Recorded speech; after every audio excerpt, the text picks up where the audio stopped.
Hi guys, it's question set 14. So we have to make invoice table only. The store owner says he want to use this software to get the description of the good sold at the end of the day. To do this, create a table called invoice. To do this, follow the instruction below. So we need to create invoice table only. So data type, you can see there's no length because invoice ID is in integer type. It is auto incrementing, and date, quantity, total. All right, date, quantity, total. Right, we are going to have MySQL. So now you can see we made those tables, and now we have user table, customer table, supply table, and also product table. So I need to make invoice table also. So let's make it.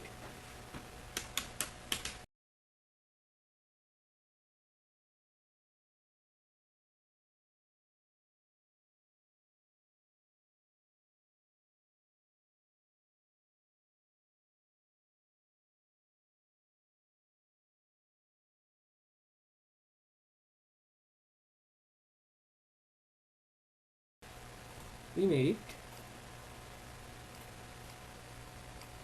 Invoice ID auto incremented. Okay, now all good. Made it, did it. So now I'm gonna winding up. Catch you guys in my 15 question set. So 15 question set, we have got some relationship. I think I don't see the paper now. So I think we all made the all tables. So now we need to connect the tables and continue our project. So now I'm winding up my session. Take it easy.